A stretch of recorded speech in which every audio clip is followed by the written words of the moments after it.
Hi there. One of the key demographic factors to consider when we're looking at the external environment is the concept of urbanisation and migration. So again, let's just spend a minute or two exploring what these two concepts are all about. Both urbanisation and migration involve the movement of people, but there is a subtle difference. With urbanisation, the movement of people involved is within a country, not between countries. So the movement is from the countryside to the urban areas, to the south, to the towns, and to the cities. And you can measure the extent of urbanisation by measuring what's known as the degree of urbanisation. That is the percentage of the population of a country that lives in urban areas, towns and cities. By contrast, migration involves movement of people, but it's the movement of people between countries, not within, or between regions. And there are two types of migration. There is immigration, which is the movement of people into a country, and of course the movement of people out of a country is known as emigration. So that's the difference between the two. As business students, we need to be aware of what the two are, but also to consider some of the implications of trends in urbanisation and migration. Here on the screen is some data that just summarises the UK population and the degree of urbanisation for the UK. And we can compare and contrast this with other countries.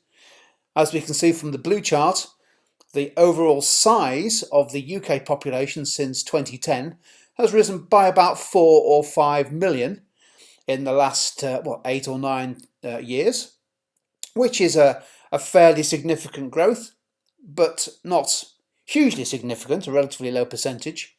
And a lot of that growth has been because of net inward migration into the country, not just from the EU, but also from outside the EU. We can see from the chart underneath it, the one with the green bars, that the degree of urbanisation, or the percentage of the population living in towns and cities, has remained pretty stable in the UK, but has been slowly edging up in the last decade by 1% or 2, and now around about 83–84% of us live in towns and cities. How does this compare with an emerging economy?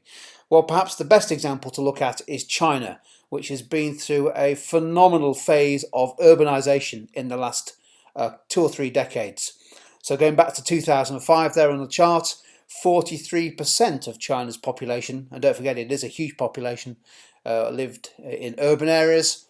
Well, in recent years, the last 10–15 years, there has been a huge amount of urban development, residential growth, a movement away from the countryside to go work and live in the cities and towns, and now over 60% of China is urbanised. Of course, that has significant implications for demand for products and services, particularly for businesses wanting to sell to the emerging middle class in China.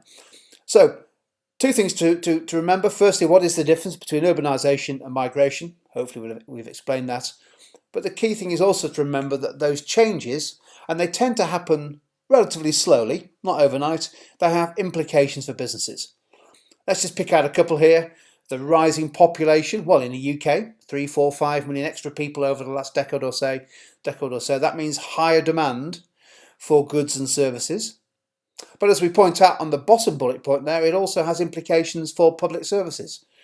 Increased pressure on government spending on things like health and education on the one hand, but on the other hand, a growing labour force has also enabled the UK economy to grow. Many businesses rely on the use of employees and labour who have migrated into the UK. I think the Chinese example is a great example of how an emerging economy can improve its economic performance, and a key consequence is that more consumers move out of poverty into becoming more affluent, even turning into a middle class, and therefore more likely to buy the kind of products and services that businesses in the UK and other developed economies have to sell. There we go then, that's just an overview, an introduction to these two concepts, urbanisation and migration.